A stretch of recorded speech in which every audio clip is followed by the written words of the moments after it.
this pursuit of corrupted people in government for 30 years. All right, so that's why I go back to when Alex was still in school and listening and watching my exposés himself. Now, that was the way he introduced me. But the day that I talked about the incoming of Nibiru, he was freaked out. And the bottom line is this: he's scared. It's an internal thing. I'm not going to say that it's financial. I believe it's totally an internal, personal thing with him. And the concept, the things I was talking about, are very frightening. And some people, are just not going to buy into it until it's, until it's a vivid, in your backyard, it's all over kind of a situation. And up to that point, there are many people, including Alex, that are just frightened off by this.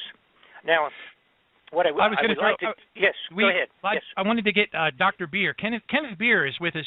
He's been doing the radio show here with us now since all the way back to 2011 when we started it, and he's really familiar with your work all the way back to WWCR and Shortwave Patriot Radio. And Kenneth worked with Bill Cooper in Kaji back in the 90s. Kenneth, say hello. Hey, Bob, it's good to actually hear you on the show. I remember hearing you years ago on Patriot Broadcast Networks and various forums, and it's amazing that you're actually on the show now. So I'm all ears tonight, and I can't wait to hear what you're going to share. But I've followed you for so long, and I'm kind of like Alex Jones with you. You opened my eyes. Well, thank you. I greatly appreciate that. And what I probably should do is, I have to do this very briefly because I've been doing it so long, and my personal story is so complex and what have you so I don't want to spend a lot of time on that. But for the people that do not know who I am, they can go, of course, to my website, which is bobfletcherinvestigations.com. Now, if you just go on Google and put in Bob Fletcher, you'll end up there also, because I'm kind of like all over the place there, sort of like a bad fungus, I guess. But at least to the bad guys in government. So as a matter of fact, I had to quote Senator Kerry, John Kerry, who's now, of course, Secretary of State. I had assisted his offices profusely many years ago in one of the inquiries relative to drugs and government officials. And I had just run for the United States Congress in 1990. And he asked me what if I, and matter of fact, I almost took that seat, but he asked me what would have happened if I had taken the seat and become up there in Congress. And I jokingly said, well, I would be the biggest pain in the butt that they ever had in Washington. And Senator Kerry's response there was that he said, I got news, you already are one of the biggest pains in the butts in Washington. And that was, of course, back in 1990. That's a long time ago. But it's one of the best things I ever heard out of a senator's mouth out of Washington, D.C., that I was already causing them more grief than they wanted to share. But for those folks who don't know me, I got involved totally non-intentionally. I had a company, was taken over. I merged. It's not taken over. It's not, well, yeah, maybe that is the right word. I merged my company with another company in Atlanta, Georgia in 1985 or 86, that period of time. And it turned out to be run and operating by a covert Central Intelligence national security operative who supplies weapons for all of the small wars that you referred to just a few minutes ago around the world that have been taking place. This was a Central Intelligence operation. They took over my business to use it as a covert front. And then, and again, it's totally unknown to myself. There's no way of knowing that until you're already into it. Once I had signed papers and merged, and a few months into it, then I started meeting all of these military generals and officers and covert operatives, and Lieutenant Colonel Bo Greitz at that time is a good friend of mine. At that time, I met him when he had just come back from doing covert operations looking for prisoners of war, and that was in 86, that period of time. And they were still... Bo was still bringing and getting prisoners of war out of the old Vietnam War.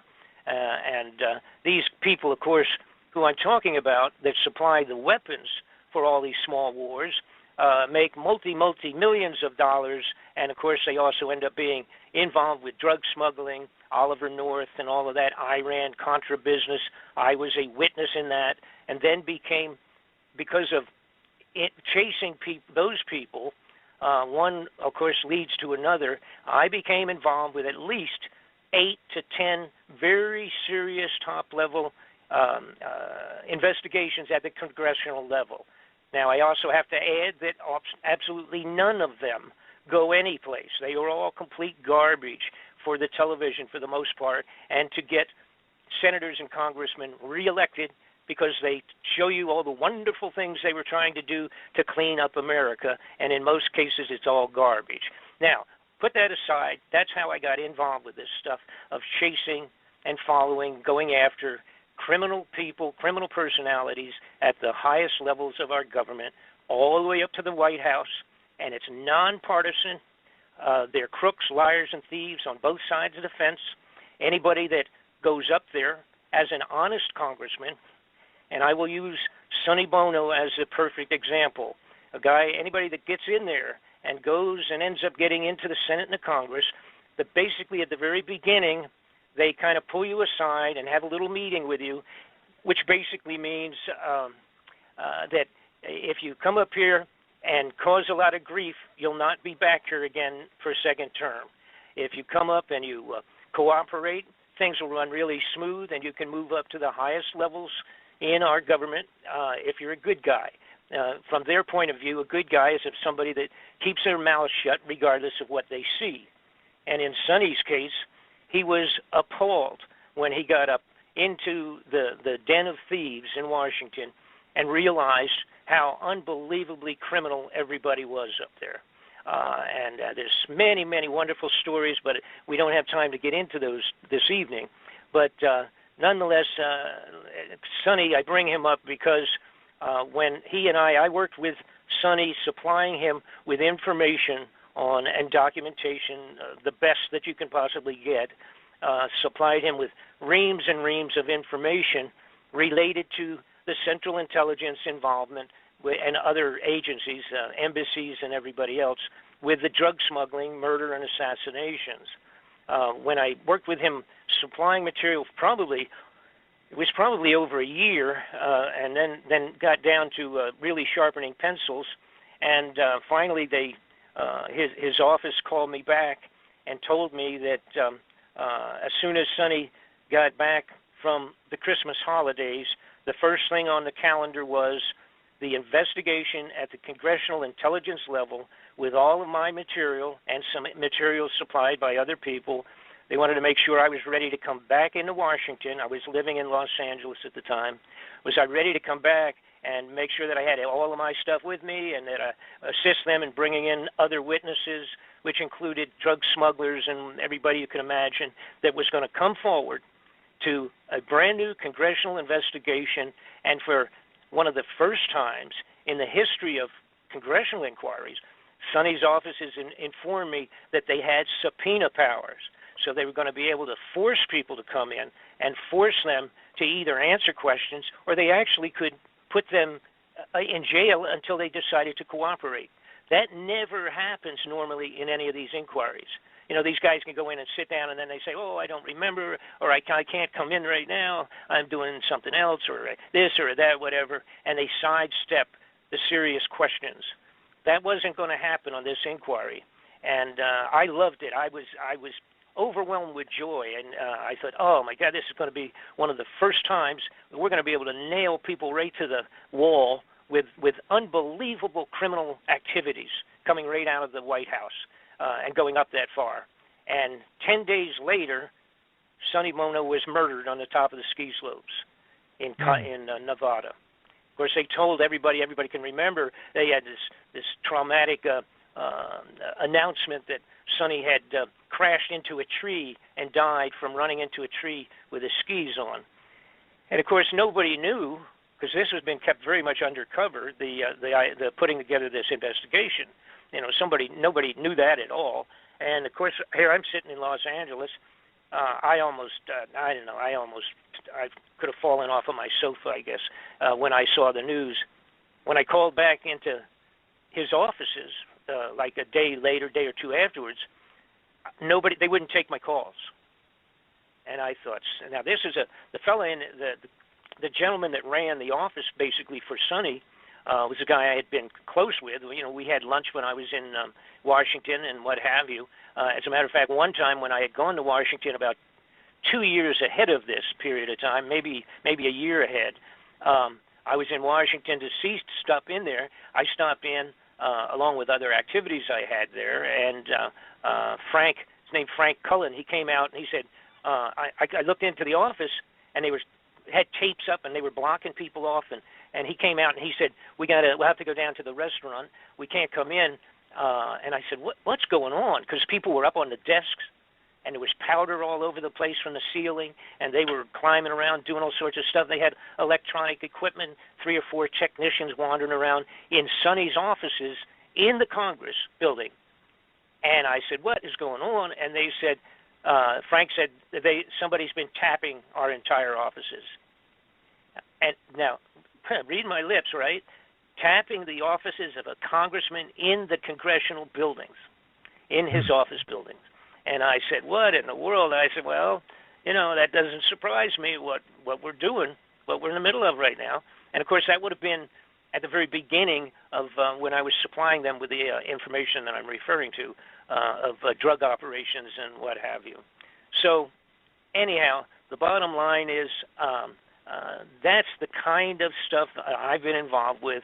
And literally, I am afraid, I feel, it has really devastated me. I feel that Sonny was murdered because of the material that I had supplied him with, and the investigation that was, in fact, ready to be cranked up. As soon as he got back, it was the first thing on the menu. Probably would have taken another, probably 15 days by the time after the first of the year, and we would have been up there, and it would have been devastating. I have live audio and I have live videos of Kuhn, one of the biggest drug smugglers in the world out of Burma, pulled out his records, and it was videotaped by Lieutenant Colonel Bo Greitz. He actually videotaped it when Kuhn saw, this is a drug smuggler in Burma that was the primary supplier of opiates into the free world for many years. He has 40,000 soldiers on the mountainside in Burma. So this is not like 5 guys, you know, mixing funny white powder down in Mexico someplace. This is a huge operation with truckloads of the opiates coming out of the top of the hill in Burma. And he had live, which I supplied to Sonny, live recorded videos of Kuhn Sa's entire distribution leadership in Chinese with their books. They opened their books up going back many, many years, naming the Central Intelligence and ambassadorial level persons that had bought the drugs and set up the financing with the mafia, et cetera, read their names live out of the books on the hillside in China, in Burma. And that's the kind of evidence I had supplied, along with documentation and what have you, connecting right into people like Richard Armitage, who was Assistant Secretary of Defense for the United States of America under the Bush administration. Anyhow, that's the type of stuff I've been doing. So now let's figure out how that relates to the incoming of the possibility of Nibiru headed back in close to the to the Earth. What had happened a few years ago, I got looking into the extraordinary amount of money that was disappearing from the United States.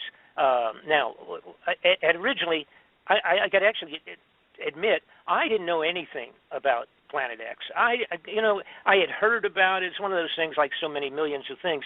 You hear about stuff, but then if it doesn't move to the forefront or you're not directly involved with it, like in my case, if you're not directly involved with it, it's like just sort of out there, and nobody could, there was no real good evidence as far as I was concerned many, many years ago to ever pay any attention to it.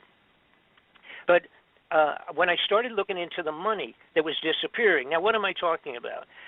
For one thing I'm talking about is that all the gold in Fort Knox is gone. It no longer exists. It has been taken, stolen, removed.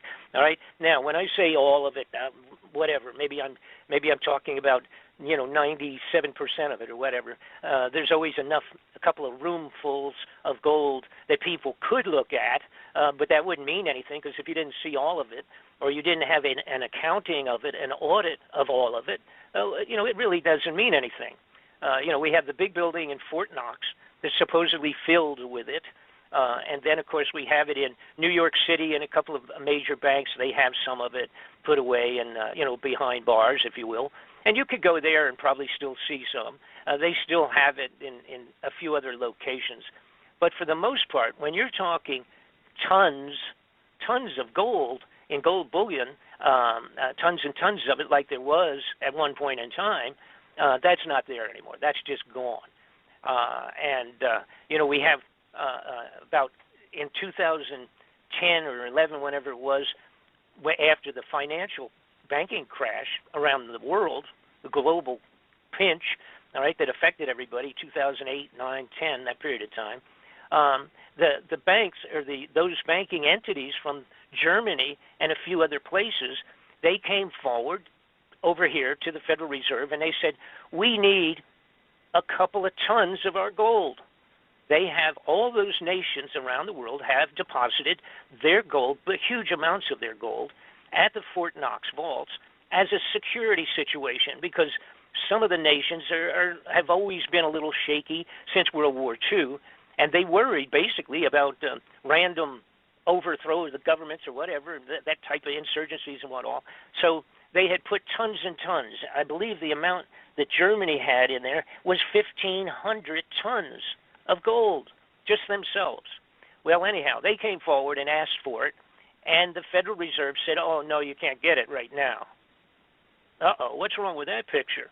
If you got a couple $1,000 of mine, I would be upset. But if you had a couple 1,000 tons of gold of mine, I would really be upset. It's kind of figures that the average guy can't even perceive. So following that, there were several other nations that came forward. They asked for their gold, and they were told the same thing.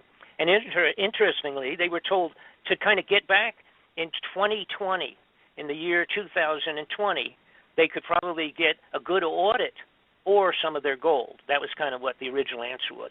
And then, of course, we had Ron Paul came forward in Washington, and he has for several years said he wants an audit. We require an audit. The United States wants to know if the gold is there, because he agrees with me, and that is that it's gone. And, of course, they told him the same thing. Basically, they just said, go away. You have no right to even require or request at the senatorial congressional level that you do not have the right, because that's the way it's set up in terms of the Federal Reserve creation and regulations. Nobody outside of their own group of bankers have the ability to audit or even request an audit. And, of course, that doesn't happen. That's kind of like, having Al Capone keep track of the mobsters for you or something like that. So that doesn't happen. Right. All right. So now we have, that kind of like really bothers me. And I'm listening to that and watching that and all, and I thought, what's wrong with that picture?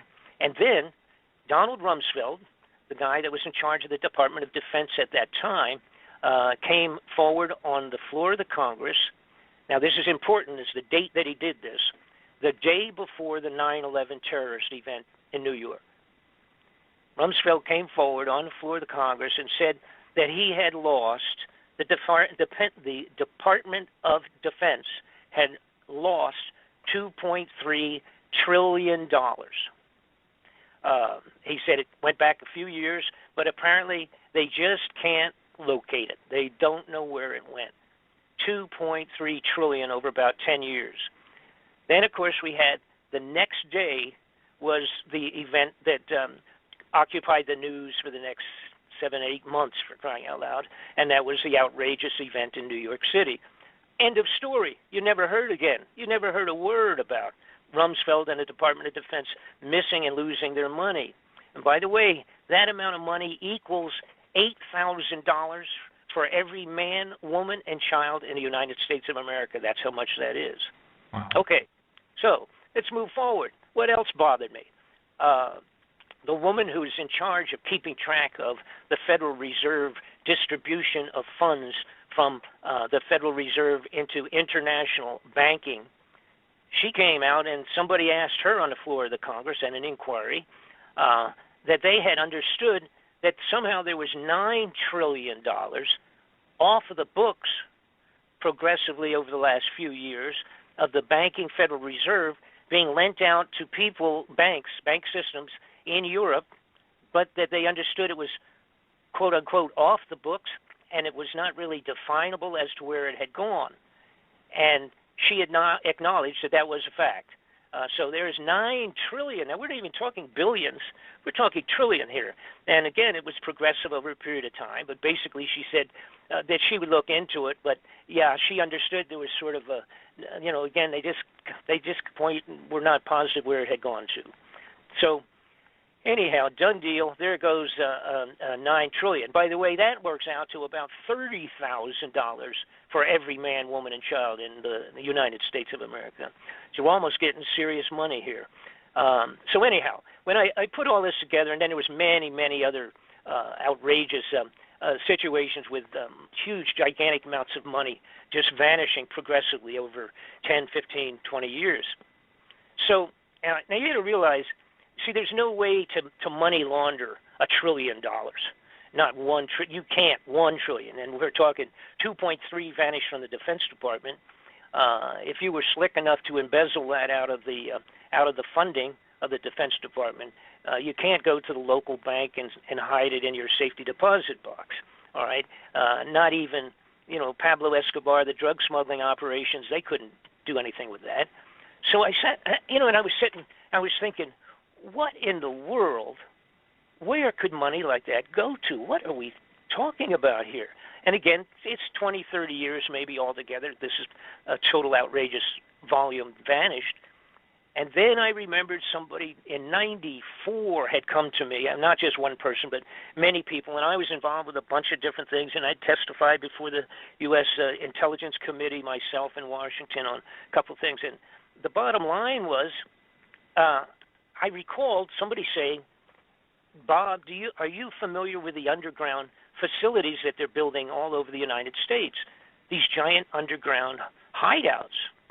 And, of course, I said, well, I was familiar with some of the military operations, of course, and I knew we had some of the biggest and best underground facilities on Earth for NORAD and that type of, operations. And then, of course, somebody said, well, I'm talking about like even at the Denver airport is a giant underground facility. And, of course, I had a friend that was real close to that and a couple other people that were involved in the financing and what have you of government and all of that. So I was familiar, and I also was familiar that had gone from being a construction of a fancy airport into being extraordinarily over budget. I mean, they kept going, 40 million here, 60 million there, 20 million here. I mean, it just kept going right through the ceiling in terms of cost factor. And after they finished it in 95 and opened it up for use, I had gone with a friend of mine, and we snuck down underground into some of the facilities below, and they were huge. They were gigantic. We had tunnels and tunnels and all kinds of offices and what have, just all kinds of things underneath there. Had nothing to do with the airplanes coming in and out, and entire 7-floor buildings that were buried underground there and what have you. And to date, now that was in 95, and I actually photographed and got some film, whatever, that actually somebody ended up stealing, but it doesn't make any difference because now we do have we have a lot more. I have live footage underneath these facilities as we speak. But the point was that was a heads up for me. And then I remember talking to some truck drivers, said they had gone from one facility to another facility, probably 800 miles away, driving in his 18-wheeler, 40-foot truck, making deliveries between different points underground. And by the way, we're talking about facilities so large that 2 lanes cross each other for 18-wheelers underground, and mag-levitated trains going as fast as the speed of sound underground from one location to another. So the next point in my process of looking into this stuff was also the realization that somebody had come to me. Here's what had happened. So I explain this. Once I got involved with all of this stuff and had been doing it for 30 years, I had so many people coming, and they would say, hey, I work for the CIA, or I work for this, or I work for that. And I mean, I would meet them in some cases face to face. Several of them became friends, and they would just say, look, I can't come out. I'll get blown away. But let me just give you this, and I would get a packet of information, or I get some photographs, or I would get this, or I get that, or whatever. And that happened over and over again because so many of the bad guys were the same bad guys, interfaced with people 10, 20 years ago, and now they're mixed with a different group, maybe 3 or 4 other guys, and they're carrying out more covert operations around the world, doing A, B, and C. So that was what had happened to me, see. So it ended up where I was like a sounding board, and I used to, again, when different investigations came up, congressmen, senatorial offices, et cetera, would call me, and they would say, hey, we're looking into this. Do you have anything with this guy and that guy or that bank or this? And I would say either no, I don't, or I would say, oh, yeah, wait a minute. He was involved with A, B, and C over there 5 years ago. So that was what had happened. That was what had created my original lifestyle, if you will, and keeping me in this junk. So now let's get back to all the crazy stuff going on underground. I had somebody came to me and said, these underground facilities, they're all over the United States, but to add to it, they're doing it all over the world, in the major nations of the world are doing a similar thing, building these underground hideouts. And they said, well, let me show you this in Russia. Let me show you what they're doing in China. Let me show you this. So then I started thinking, what in the world's going on? All of a sudden, these criminals have been stealing millions for their own pockets. Now they shifted gears, and they're stealing billions and billions, adding up to trillions, and they're building underground hideouts. And then I looked into it, and I found out that they were filling them with survival foods by the tons and tons and tons of underground facilities being filled with tons and tons of survival dried foods and goods and material. Then I found out they had some facilities where they were had set up underground growing operations so that they could grow actually foodstuffs in certain of these underground facilities. Then I found out about a thing called the International Seed Vault. Now that's not terribly secret, but basically it's up in Norway, and it goes into the side of a granite frozen mountain in Norway, kind of on an island, if you will, highly secured, totally secret entrances only with military guards, etc. But they have seeds to regenerate all living foodstuffs on the face of the earth if, in fact, all of those things were eliminated. If all of a sudden everything was wiped out and we had to replant, we have multi-millions of seeds in the Norway International Seed Vault. Oh, wow, that's pretty strange. All right, so now I'm adding all this stuff up. And then someone comes to me. Oh, and by the way, the Russians, in 2010, they put out a mandate for themselves internally to build and create 5,000 underground emergency shelters. That was in 2010. Their mandate was to accomplish that by 2013. That was a targeted date. They did complete them for the most part.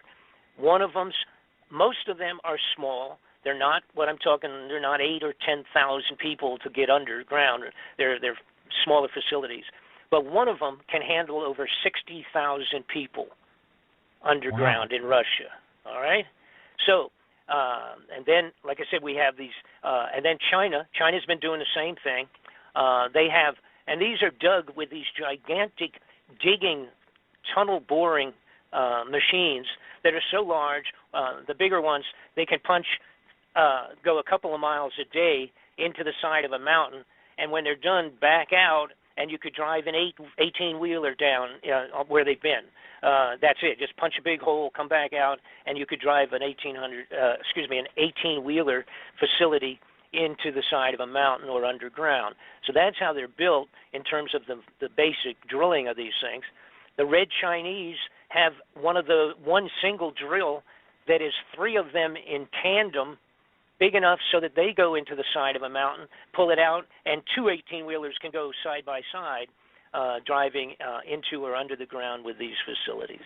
So the next point obviously was, what in the world, what is the possible reason for this kind of expenditure of funds? And by the way, see, if anybody wants to know, everybody ever scratch their head and say, how come they don't fix 50,000 bridges and tunnels and what have you in the United States of America, all of our infrastructure? They haven't spent a penny on that stuff in 30 years. We have bridges today with 1 million cars going over it every day into major cities that technically should be condemned. And the numbers of that, by the way, and of course all this stuff, a guy can individually look up on your computers. You want to find about, just put something in your computer like Google, like infrastructure problems in America, and put that up, and you see the figures. It'll blow your mind.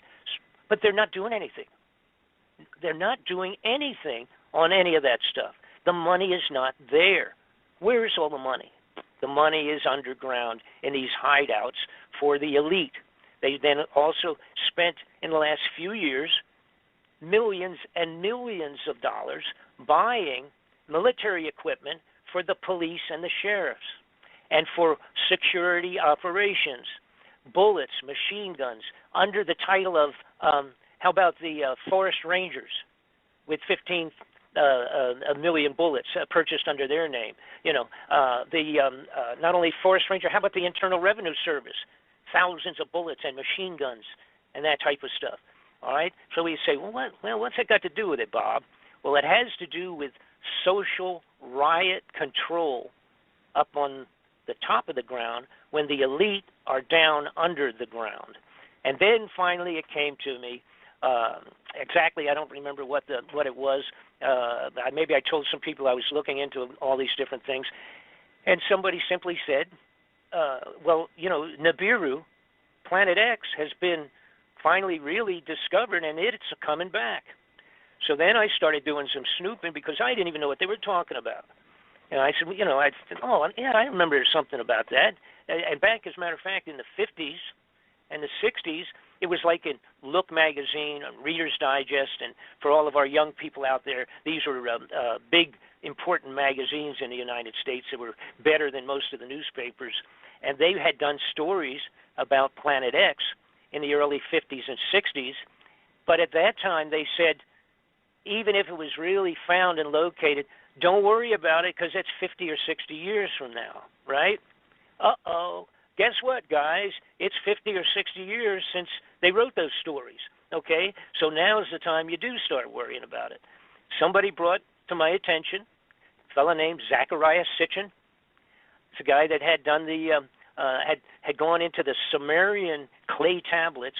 By the way, there was like thousands and thousands discovered over there in Iran, going back 4,000 years. And he deciphered them and discovered that there was this planet called Nibiru, which is Planet X. We're part of the same small system, that was coming around, had come around several different times, but it had been written up in these clay tablets that basically that was what had generated Noah's floods. One of the close passings of this Planet X, Nibiru, was what had created the floods in Noah's time. Now, there's always all kinds of, because when you start going back 1,000, 2,000, 3,000, 4,000 years and deciphering things and analyzing them and all, it takes an awful lot of study to do the right comparisons as to time and date. The dates have all changed. Calendars had changed. There's differences of biblical time relative to calendars and timekeeping relative to other nation states at that, going back that far in antiquity. But the Bible writes about it.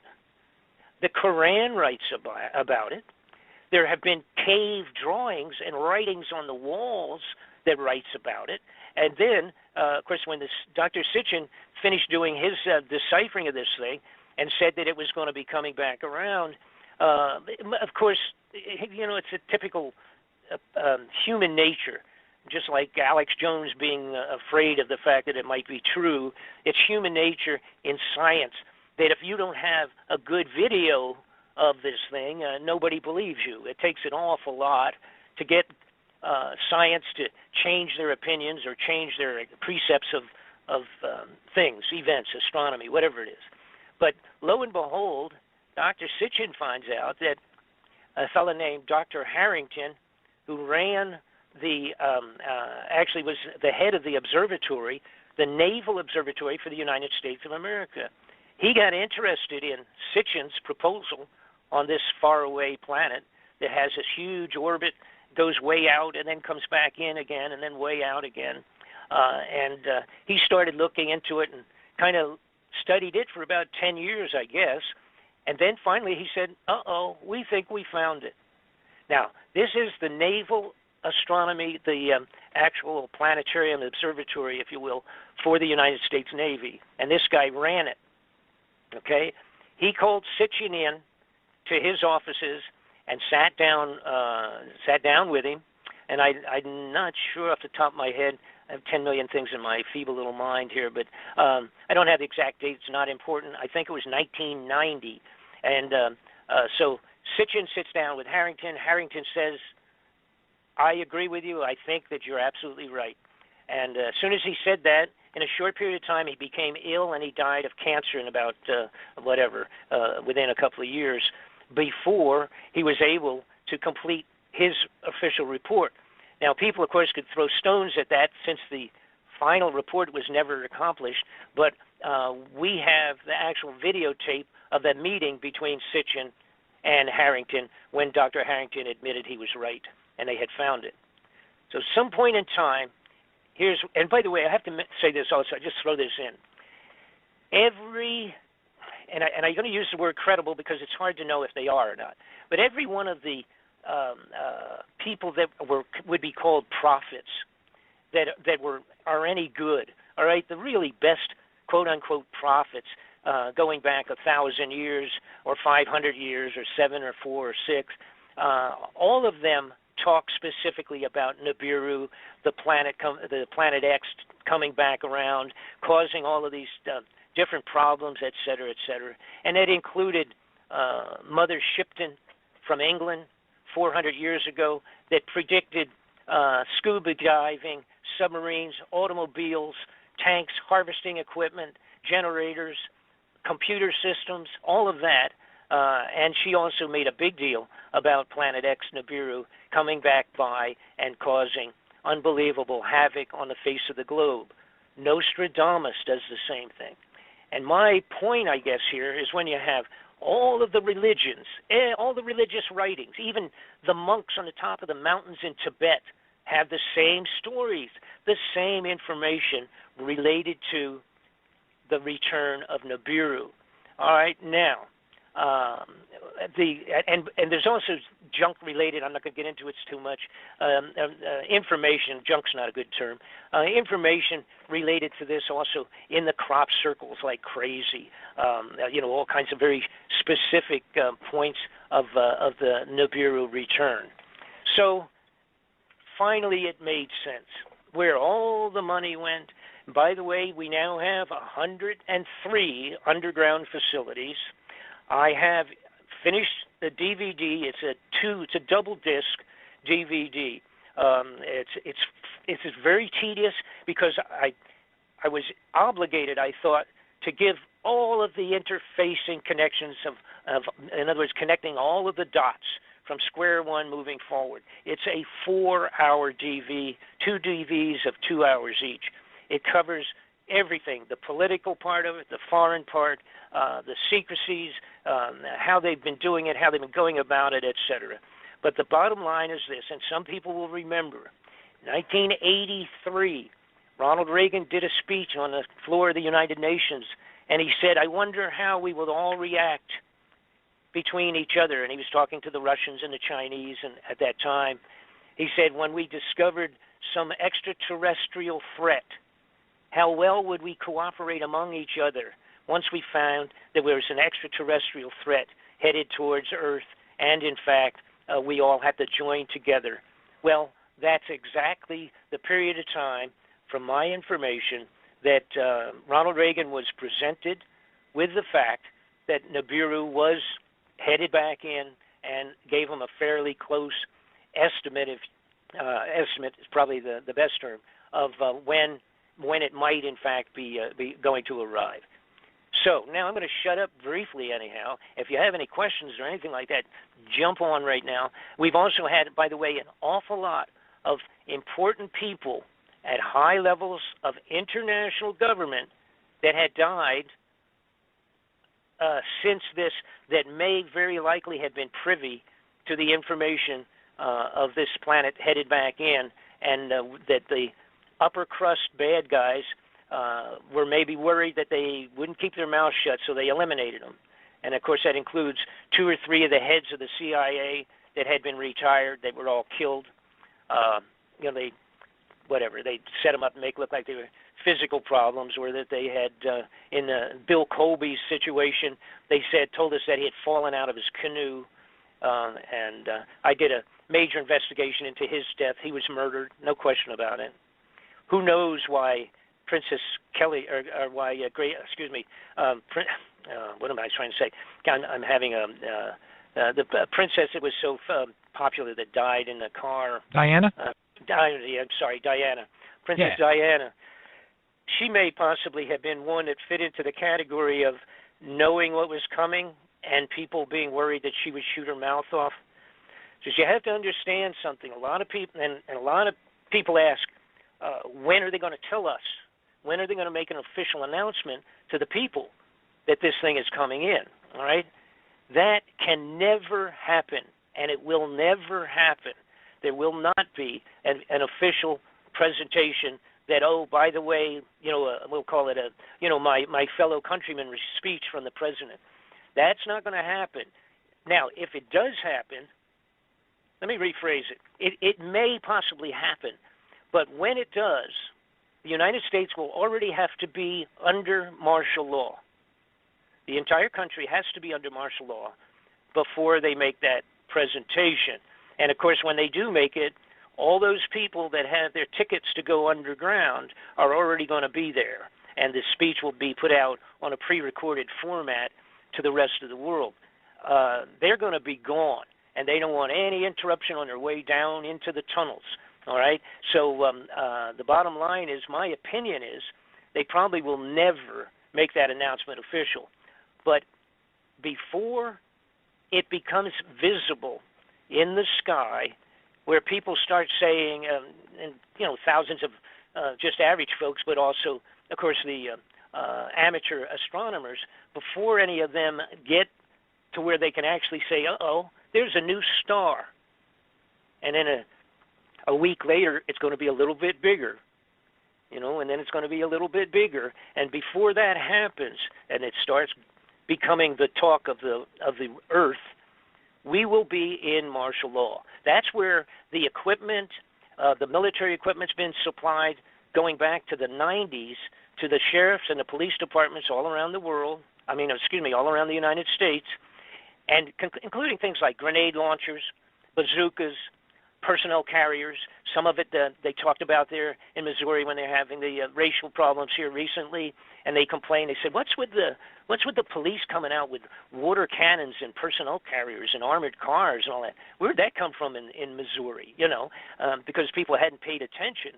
See, but these things have been placed continuously since the 90s, and the only caveat, the only extra little sidebar to it was that they would supply them for almost nothing. They could make long-term payments to the, for the leftover, quote-unquote, leftover military equipment that was being made available to these policing operations.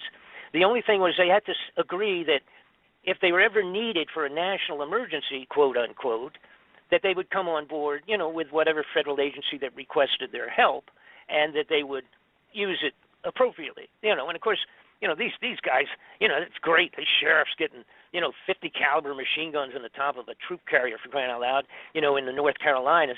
I mean, they love that. We'll sign anything. What do I got to sign? That's great. Get me a couple of those and a couple of few bazookas and a bunch of gas masks, and yeah, we want all that stuff. So that's been going on like crazy, and that's all going to be. That's already in place. All right, that's all out there already, and continuing to move. That's where all those thousands of bullets and everything to all these stupid little bureaucratic offices have signed off on thousands of sidearms and bullets and stuff like that. What in the world would that be for? And there's so much that they've ordered, you could fight a third world war with the junk that they've put out and distributed across the police forces and the forestry department and that kind of junk, IRS. What's going on? Now, I also, to shift gears again, another fine point. I got looking into, and by the way, I took 3 years creating these 2 DVDs. And I won't tell you how many problems I had. They've been trying to shut this thing down profusely. My computer's been tapped as many as 3,000 times in a couple of years. So, and anyhow, that's aside, a little nothing. I looked into the religious part of it. I thought, the Pope, and at that level, all right, they got to be involved. And I started snooping. Son of a gun, guess what? The Vatican built an infrared telescope in Arizona, built and owned by the Vatican, owned and operated cooperatively by the United States government, NASA people, but it's owned by them. And by the way, guess what they call it? Lucifer. That's right out of the Vatican. They named their own infrared telescope Lucifer. Now, the Planet X at this point in time can only really be photographed properly by very powerful infrared telescopes. It doesn't put out its own light, therefore it's something that's not simply seen easily. Theoretically, Planet X is 5 times the diameter of Earth. It carries along with it 4 or 5 moons of its own, somewhat like a separate little solar system, with the bigger planet being what would represent the sun, and then the moons around it. It's kind of like its own little solar system. Trying to hit on a few of the more poignant. Oh, okay. I know a lot of people have heard about this. Some people haven't. But why would, if we didn't have something like this happening, why would the Centers for Disease Control order up and purchase over 500,000 coffins designed exclusively, even including in the patents itself, designed exclusively to accommodate possibly 2 or 3 adults and designed specifically to be cremated? These are bought, ordered up, purchased, and delivered over 2 years ago to the Center for Disease Control. Something's wrong with that picture, folks. You got to worry about that.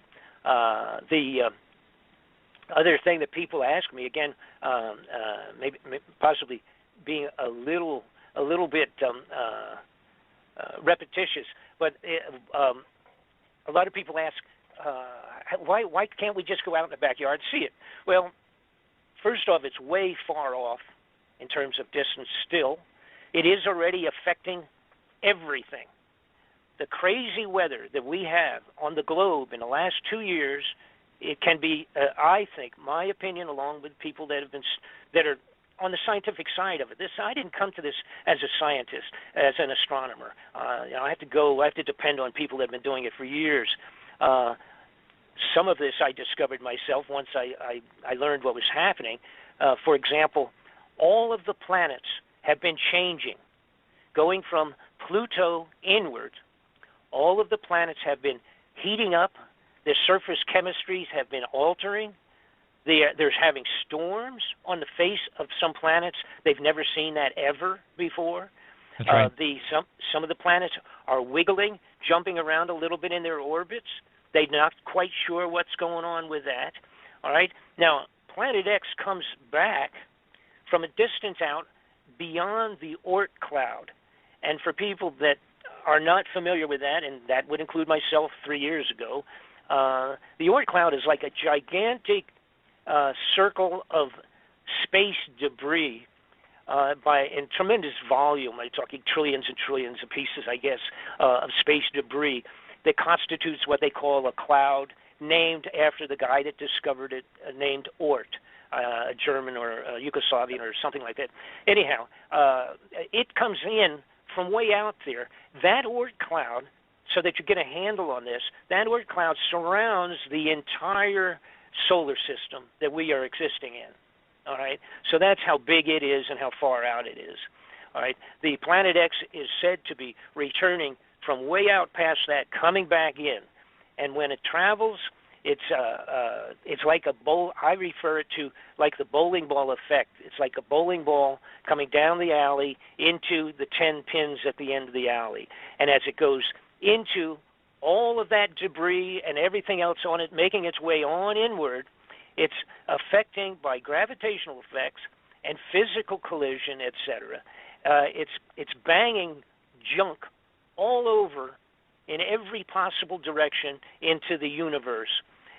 We have had an increase in meteors and meteorites just in the last 3-4 years.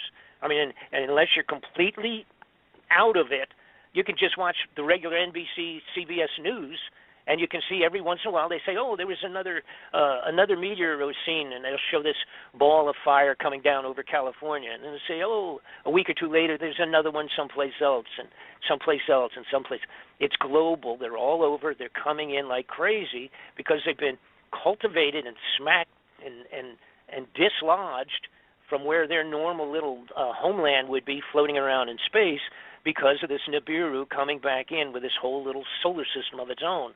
Heading back, the idea is now there are, in fact, and I have to kind of give credit and point out and make a real important point here. There are a couple of different points of view whether Nibiru will come back in on our plane. We are on what's called the plane of the ecliptic, which is somewhat all of the planets reasonably on a flat plane. If you put your arm out away from your body, if you put your arm out flat, straight out, the plane of ecliptic that we are rotating on in our orbit and all of the other planets on their orbits is all pretty much reasonably on that flat plane. Now, if you go down, move your hand downward about 12 or 8 inches, that would represent approximately a 30-degree slant off from a straight arm, a straight point where your arm would be out straight. That would be about a 30-degree off of the ecliptic. Now, the half of the people think that it will be coming in pretty close to flat plane. The rest of them think it's going to come in at about 30 degrees to from below us and cutting through, sort of like cutting through a pie, but cutting through on that 30-degree angle, coming up around the sun and then back out again on that angle. Either one doesn't make any difference to me. My point, of course, is just if the darn thing's coming and it's going to, create all the problems that it will create. So you do have a difference of opinion of people that are on both sides of the fence, equally as intelligent and schooled on astronomy as each other, but talking about slight differences on that. Now, it would make a difference of how long we would be affected. And again, I must point out there's a fellow named Gil Broussard has done a tremendous amount of study on this himself for many years. He's matched up all the dates of when it previously had come by and caused problems there. And again, this is where you have two different thought factors here. One group also feels that it's which Dr. Sitchin originally said when he did the Sumerian tablets. He said it was a 3,600-year orbit, 1,800 years out and then 1,800 years back. All right, and that would mean, of course, that it would only come around every 3,600 years. Now, Gil Broussard feels that it has been coming around every 360 or 350 years. Now, that means it would be coming around 10 times in that 3,600-year orbit. Now, originally, I thought, being totally a novice in this stuff anyhow, I thought, wow, 3,600 years, that's really a long orbit. Does that even make physical sense? How come it doesn't fly apart in that period of time, et cetera, et cetera? But then I realized that we had a comet. Everybody's familiar with Halley's Comet. Halley's Comet comes around every 75 years. Then I realized that there was another comet that came around a little while back I think discovered in the 60s or something like that, that actually was it was called the Hale-Bopp Comet. And it came around a few years ago, had never been seen before, was not logged in any place. And it was pretty good size, just like Halley's Comet. And it was a 4,200-year orbit. See, so that's 1,000, almost 700, 800 years longer than the 3,600 that was perceived for Planet X. So that long orbit is a reality. That's all I'm saying. It actually, now as it is, this particularly Hale-Bopp comet will not be coming around for another 4,000 years, so we don't have to worry about that. And of course, it was just a comet. And the difference here is we're talking potentially a physical planet the size of 5 times Earth. It supposedly passed through the last time. There has been writings on this. Again, I go back to antiquity, all over the place describing the last passing of this thing. If it was 360 years ago, or if it was 3,600 years ago, it makes no difference. The United States elite criminal personalities at the top of our government have stolen the money, built 100 of these underground facilities and filled them up, not with foodstuffs, for 50 years from today. Why are they having them completed last year and this year and 4 years ago all over America, keeping them top secret, spending every buck they could steal, including the gold, all of that money going down underground, if they do not perceive this to be coming back in a short period of time, period. Now, let me leave this open now to you guys. If you got any questions, more than 700 of them, please go ahead and ask, and if I can answer it, I will, and if I can't, I'll just tell you I don't know. Oh, great. Well, I'll tell you what, this has been unbelievable. You have touched upon every major point that, wow. Thank God. And I'll share some things with you, and then I'll also pass over a couple of questions that some people had sent in.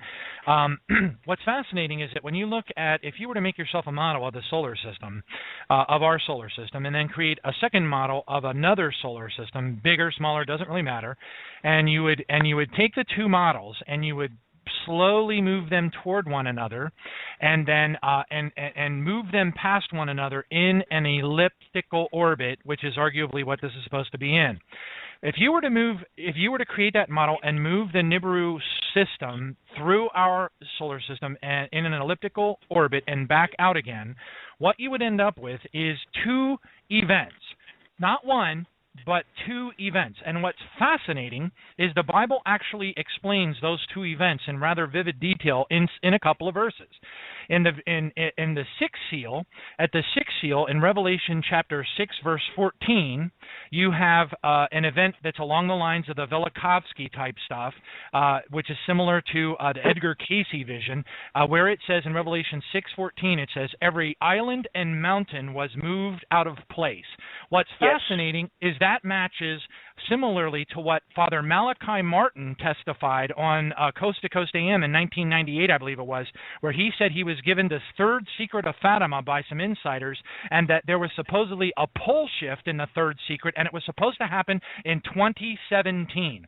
Now, if Nibiru, the system, moves through our ecliptic plane and comes back on the elliptical orbit through again a second time, what's fascinating is about 3 years later, arguably, because the Great Tribulation of the Bible is about 3.5 years long, okay, Revelation 16, verse 20, in contrast to Revelation 6:14, says every island fled away and the mountains were not found. So what you Absolutely. have in Yep. So then you have a dynamic in Revelation 16, verse 20, that is very similar to what you see in the movie 2012, where the crust of the earth completely gave way and entire continents were destroyed. And that's fascinating because the timeline just seems to follow suit with an elliptical orbit of a star system moving through our solar system. One of the questions that someone had submitted was, have you heard any word in your from people in your sources and such about Puerto Rico, something happening in Puerto Rico, FEMA coffins, stockpiles of emergency supplies, things like that, anything associated with Puerto Rico? There is a prophet by the name of Efren Rodriguez who's talking about a comet or an asteroid splashing down off the coast of Puerto Rico. What do you know about that? Yes, I know that the reality is that a huge amount of maybe even either a secondary order or the bulk of that first order of at least 500,000 of those coffins I referred to have been moved for storage there. I do know that a couple of million body bags were ordered up and have ended up there in terms of the storage. Now, I don't know if, in fact, first off, I don't believe there's any way anybody at this point in time could say XYZ is going to hit into the waters close there or something of that sort. I don't know.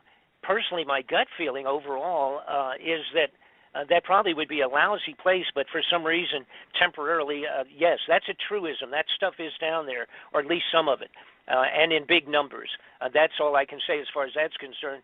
I'm not positive about if anybody would have the ability to get close enough to say.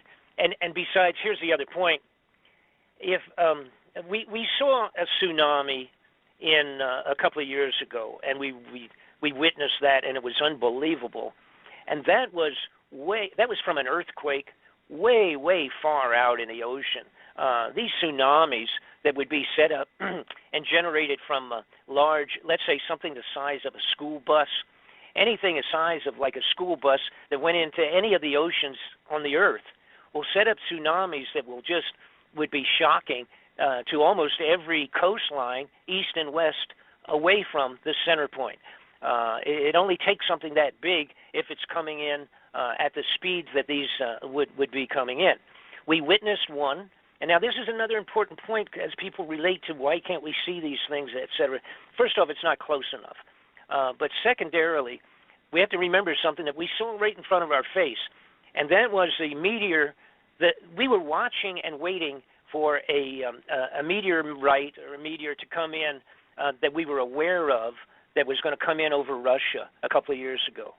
And then on the same day, a secondary, which apparently had no connection to the first one, a secondary one came in and blew up really violently and blew like 2,000 windows out in Russia and injured a whole bunch of people, et cetera. It was like a big bomb going off in the atmosphere. It actually did burn up and explode. Most of it did before it even hit. And when it hit, it went into a lake that was ice covered, and it was only the biggest piece, I think, that went into the lake was only about 15 feet across or something. But fortunately, just went into a lake covered with ice. But everybody right away said, where did that come from? Nobody on the face of the earth saw that thing coming in. No one. And when the head of NASA was asked about it a while later, he simply said, it came in from the direction of the sun, and we could not see it. We did not, and we could not see it with any of our scopes. Okay? And then also, by the way, he was asked if a large element was coming towards Earth, and we knew it was coming in 60 days, what could we do? And the head of NASA said, pray. So that was the best preventative action that the head of NASA had for that question. But I want to get into another point, make another point. Now, what you're talking about is all, and again, it is all in the Bible. Not only is it in the Bible, but it's all over the place. You have to, you maybe have to do a little snooping. But now what you can do is simply get my DVD And I have all of that in there. I've got all the biblical connections, the dates, the elements, the descriptions, all of it. It's all in my DVD. Now, in 1999, there was a discovery made in Germany, and it was called, they end up calling it the sky disk. This was found at an archaeological dig in Germany, set up very similar to the Stonehenge in England, a big circular thing, and it was there during the Bronze Age, and approximately 3,000 years ago. And it apparently was literally some type of a sky observatory in the Bronze Age. So we had some people, they were really into what's going on in the sky, like the Egyptians going way far back. And this thing that's called the sky disk is approximately 12 to 13 inches across. It's circular, like a shield, so to speak, but it's a piece of art, if you will, but it actually is a diary of the passing of Nibiru, causing a solar eclipse during a particular day when this happened. Now, could that be the 3 days of darkness that everybody's talking about, do you think? Oh, the 3 days well, yes, but this was actually, according to this, it appears that it was only 7 hours. But you have to understand, there are a lot of other things involved, like debris and junk and everything coming along behind this thing. Now, that's where we're going to have real problems. Because the reason I'm asking, because Sure. I'd love to hear your thoughts on this, because there are prophecies. There's a Padre Pio prophecy from 1950, 1951, which includes 3 days of darkness that are supposed to be coming upon the earth. And then, of course, you have the reference in Revelation 6, verse 12, where it says the sun turns black as sackcloth of hair. Well, it doesn't give the duration, but certainly if the sun turns black, yes. It's going to be pretty darn dark. So the question is, if it does turn out to be a 3 days of darkness dynamic, which matches the 3 days of darkness during the Passover and Exodus, then my goodness, do you think it could be related to the passing of this thing? Oh, absolutely. And let me explain and hit on all these things real quick too, and then because I don't want to run out. How much time we got? We got a little bit of time. Yeah, we're about. Yep. Okay. Well, when do we wrap up? 8. Yeah, in about 10 minutes. Yeah, we got about okay. probably ought to shoot for about 8 minutes. All right, let me scoot through this thing real quick. This star, what's called the sky disk. It's made of bronze. I believe it was literally poured, as a matter of fact. They were pouring bronze back then, and that's pretty amazing. But anyhow, they're making weapons and all by pouring them into molds. So they had to make a mold and then pour it. I believe this was poured. It is in bronze, 12, 13 inches across, circular, and highlighted in gold. The whole thing, all the planets and everything indicated on the disk is in gold. Now, here's the point. The location, a couple of things showed up in this. One is the different constellations that they very specifically have been able to identify are all on there in gold. The moon, the sun is there. The Earth is shown from the point of view of where they were watching this, and the moon and the sun are both seen at the same time. All right, and so it indicates. With the location of the constellations, etc., with new computerization programs, they have put in the locations and they have come up with a date. This thing was made 3,600 years ago. Wow. And it indicates, yes, and it indicates a solar eclipse by a large body, obviously not by the moon because the moon can be seen. Additionally, let's see, well, that's the most important point, I guess. Now, how this would have been done, obviously, was this astronomer. I've got to call him an astronomer. These people that built this huge observatory in the ground there to mark off the movements of the sky, they were blown away by this event. What it also shows, and this is important because this was, a matter of fact, Gil Bouchard came up with most of this, and it's a brilliant study, unbelievable in-depth study relating the biblical statements to all of these events. But it shows that what took place when this came by, it shifted the Earth 26 degrees.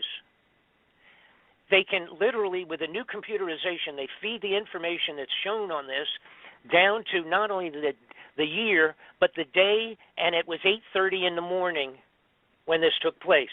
That's how accurate the computerization is of the description given on the disk. So they actually have a date and a time, etc. Now, that 26 shifting of the entire axis because of this passing of Nibiru, now that refers to what you're talking about, the movement of mountains and all the rest of that. Now, you get into another thing where you talk about, and by the way, it was about a 7-hour eclipse, if I recall right. Again, this is off the top of my head here, and I have it all exact in my DVD, but I think that's what it was, which, of course, is a long time. Holy mackerel! You know, if you're talking in the middle of the day, you lose several hours of it, not just 15, a few minutes, so to speak.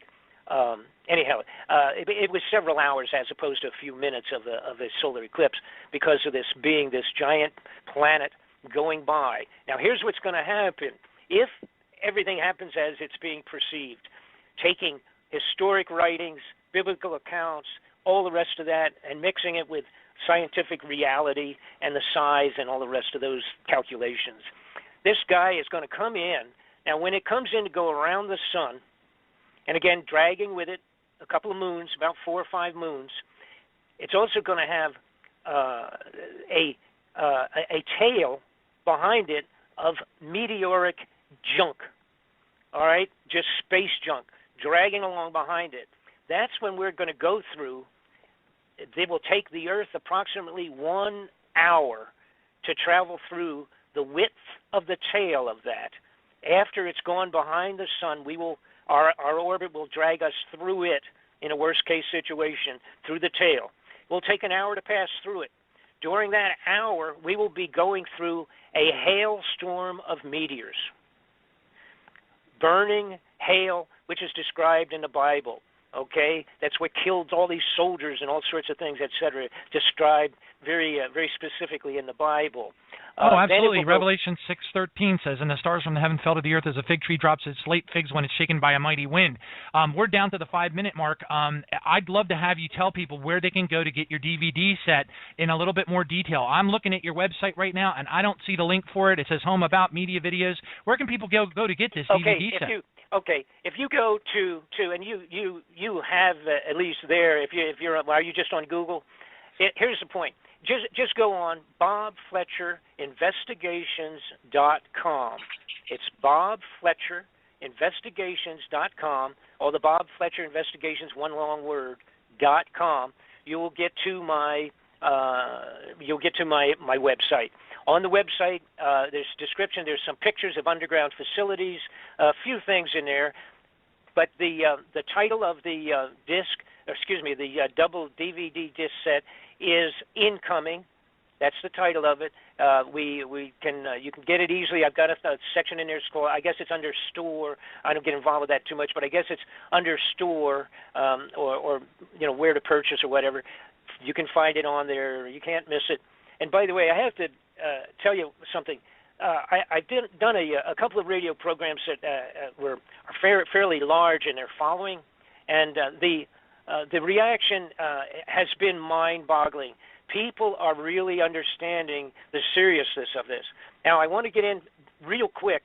I do give you an estimate of all of these professionals of when we might see this, and it's interesting because you talk about Passover and the relationship to the biblical statements on this crazy thing.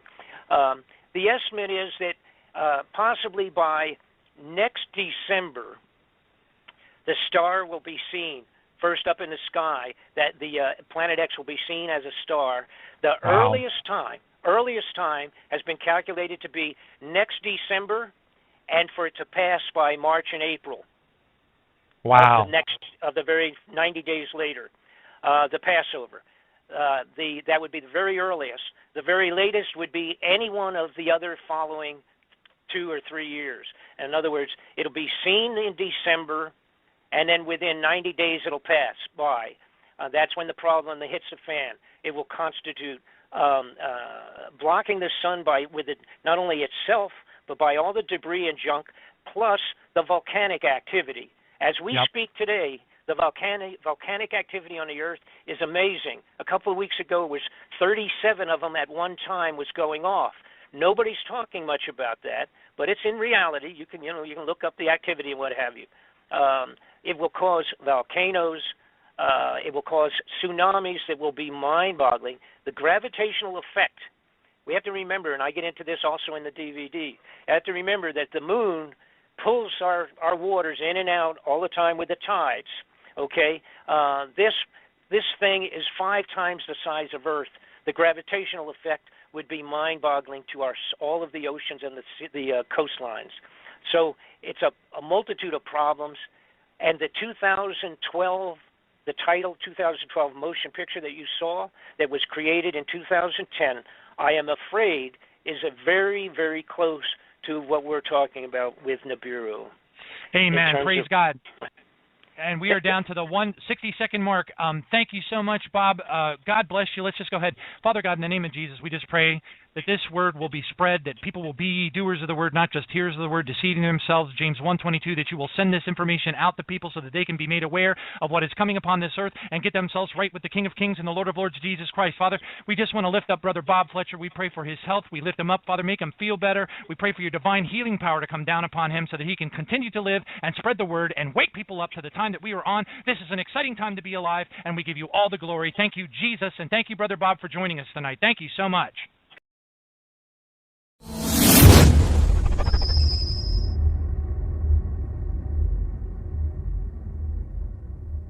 This pursuit of corrupted people in government for 30 years. All right, so that's why I go back to when Alex was still in school and listening and watching my exposés himself. Now, that was the way he introduced me.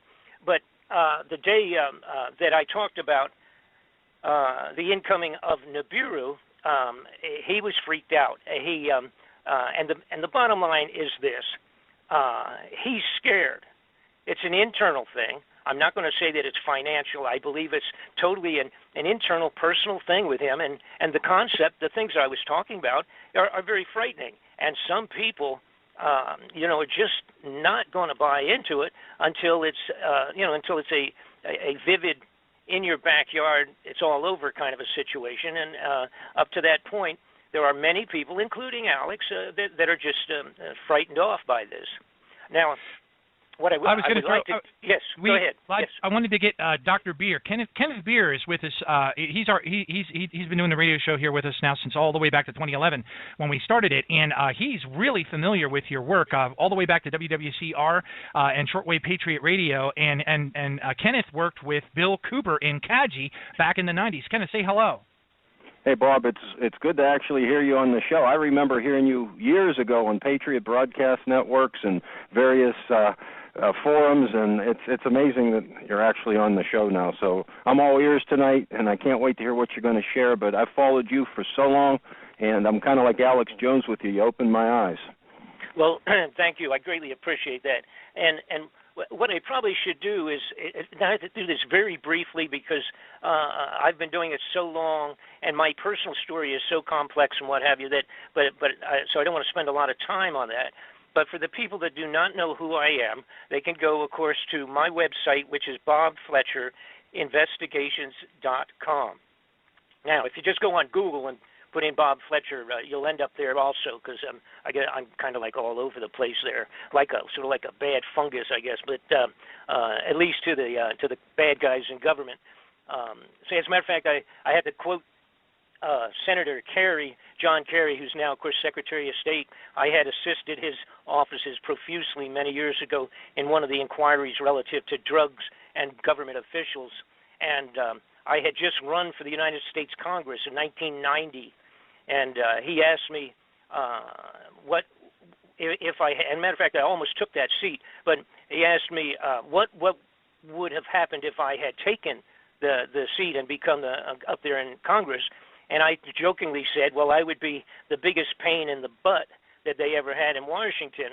And Senator Kerry's response there was that he said, I got news, you already are one of the biggest pains in the butts in Washington. And that was, of course, back in 1990. That's a long time ago. But it's one of the best things I ever heard out of a senator's mouth out of Washington, D.C., that I was already causing them more grief than they wanted to share. But for those folks who don't know me, I got involved totally non-intentionally. I had a company, was taken over. I merged. It's not taken over. It's not, well, yeah, maybe that is the right word. I merged my company with another company in Atlanta, Georgia in 1985 or 86, that period of time, and it turned out to be run and operating by a covert Central Intelligence national security operative who supplies weapons for all of the small wars that you referred to just a few minutes ago around the world that have been taking place. This was a Central Intelligence operation. They took over my business to use it as a covert front. And again, it's totally unknown to myself. There's no way of knowing that until you're already into it. Once I had signed papers and merged, and a few months into it, then I started meeting all of these military generals and officers and covert operatives, and Lieutenant Colonel Bo Greitz at that time was a good friend of mine. At that time, I met him when he had just come back from doing covert operations looking for prisoners of war, and that was in 86, that period of time. And they were still, Bo was still bringing and getting prisoners of war out of the old Vietnam War. And these people, of course, who I'm talking about that supply the weapons for all these small wars, make multi-millions of dollars, and of course they also end up being involved with drug smuggling, Oliver North and all of that Iran-Contra business. I was a witness in that, and then became, because of chasing those people, one, of course, leads to another. I became involved with at least 8 to 10 very serious top-level investigations at the congressional level. Now, I also have to add that absolutely none of them go anyplace. They are all complete garbage for the television for the most part, and to get senators and congressmen reelected because they show you all the wonderful things they were trying to do to clean up America, and in most cases it's all garbage. Now, put that aside. That's how I got involved with this stuff of chasing and following, going after criminal people, criminal personalities at the highest levels of our government, all the way up to the White House, and it's nonpartisan. They're crooks, liars, and thieves on both sides of the fence.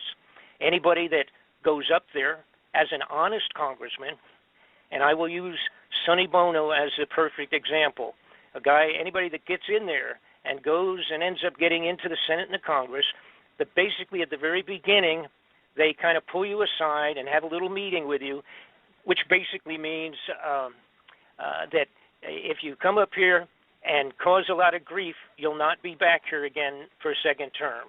If you come up and you cooperate, things will run really smooth, and you can move up to the highest levels in our government if you're a good guy. From their point of view, a good guy is somebody that keeps their mouth shut regardless of what they see. And in Sonny's case, he was appalled when he got up into the den of thieves in Washington and realized how unbelievably criminal everybody was up there. And there's many, many wonderful stories, but we don't have time to get into those this evening. But nonetheless, Sonny, I bring him up because when he and I worked with Sonny, supplying him with information on and documentation, the best that you can possibly get, supplied him with reams and reams of information related to the Central Intelligence involvement and other agencies, embassies and everybody else, with the drug smuggling, murder, and assassinations. When I worked with him supplying material, it was probably over a year, and then got down to really sharpening pencils, and finally his office called me back and told me that as soon as Sonny got back from the Christmas holidays, the first thing on the calendar was the investigation at the Congressional Intelligence level with all of my material and some material supplied by other people. They wanted to make sure I was ready to come back into Washington. I was living in Los Angeles at the time. Was I ready to come back and make sure that I had all of my stuff with me and that I assist them in bringing in other witnesses, which included drug smugglers and everybody you can imagine that was going to come forward to a brand new congressional investigation. And for one of the first times in the history of congressional inquiries, Sonny's office has informed me that they had subpoena powers. So they were going to be able to force people to come in and force them to either answer questions, or they actually could put them in jail until they decided to cooperate. That never happens normally in any of these inquiries. You know, these guys can go in and sit down, and then they say, oh, I don't remember, or I can't come in right now, I'm doing something else, or this or that, whatever, and they sidestep the serious questions. That wasn't going to happen on this inquiry, and I loved it. I was overwhelmed with joy, and I thought, oh, my God, this is going to be one of the first times we're going to be able to nail people right to the wall with unbelievable criminal activities coming right out of the White House and going up that far. And 10 days later, Sonny Bono was murdered on the top of the ski slopes in Nevada. Of course, they told everybody can remember, they had this traumatic announcement that Sonny had crashed into a tree and died from running into a tree with his skis on. And of course, nobody knew, because this has been kept very much undercover, the putting together this investigation. You know, nobody knew that at all. And of course, here I'm sitting in Los Angeles. I could have fallen off of my sofa, I guess, when I saw the news. When I called back into his offices, like a day or two afterwards, they wouldn't take my calls. And I thought, now this is the fellow in the gentleman that ran the office basically for Sonny was a guy I had been close with. You know, we had lunch when I was in Washington and what have you.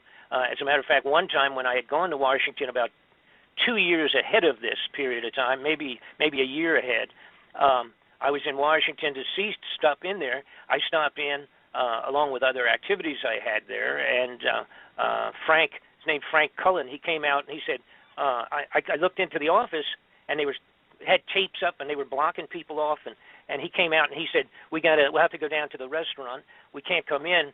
And I said, what's going on? Because people were up on the desks and there was powder all over the place from the ceiling, and they were climbing around doing all sorts of stuff. They had electronic equipment, 3 or 4 technicians wandering around in Sonny's offices in the Congress building. And I said, what is going on? And they said, Frank said, somebody's been tapping our entire offices. And now, read my lips, right? Tapping the offices of a congressman in the congressional buildings, in his office buildings.